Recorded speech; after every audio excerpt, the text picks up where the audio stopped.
today we will discuss the history of ice cream.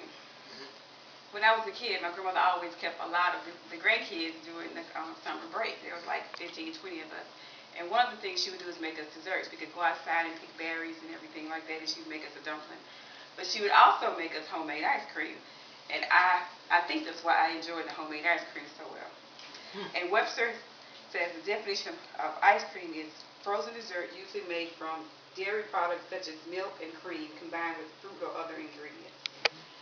There's many theories on how ice cream was created. One theory is that Marco Polo, he went to China with his dad, and they stayed there for 17 years.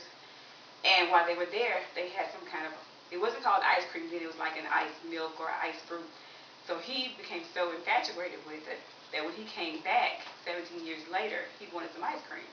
And because they were the king there, they had the slaves to run up into the mountains and bring snow back so they could make ice cream. So the slaves would have to run all the way up into the mountains and bring this snow back so it wouldn't melt. And that's how ice cream was brought over to them. And then there's a theory that says the first lady, Dolly Madison, the wife of President James Madison, says she was the first one to serve ice cream in the White House. But she actually wasn't. There were several others that did the ice cream in the White House. And you can find that in a book called The Selected Letters of Dolly Pay Madison. The most popular flavors of ice cream are vanilla, strawberry, and chocolate. Everybody likes vanilla, strawberry, and chocolate. And then there are the popular places that have ice cream. Bluebell is my favorite. And Bluebell was started in 1907 in a creamery in Texas. It's available in only 26% of the states of the United States of America, but it's one of the most popular. And that's a real big thing, to be only available in 26% of the states. And then there's Ben & Jerry's. It was started in April 1978 by two college men.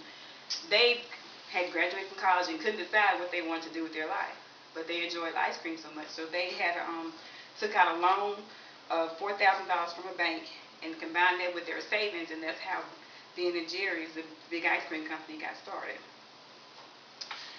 And I'm going to show you how to make a very simple recipe for homemade ice cream.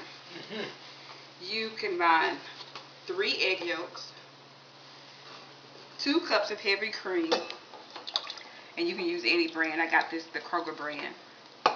You have a dash of vanilla and a 14-ounce can of condensed milk, and it makes a great ice cream. And you just combine all this together and whip it all together real good. Stir it up real good. That'll take a few minutes. And it just so happens that I have a finished product here that you can taste. Vanilla ice cream. Like to taste it? And let me know how you like it. It's not my grandmother's, but it is a good vanilla ice cream. And in this speech, I have given you a good recipe for homemade ice cream. I've given you some history on ice cream, the good flavors of vanilla, my favorite, strawberry, and chocolate, and some of the companies that make ice cream. So how do you like the ice cream? Ice cream tastes real good. It tastes like Bluebell, doesn't it? No. As safe as that. Thank you very almost much. Like Asian food. Angel food. Why you didn't get angel food?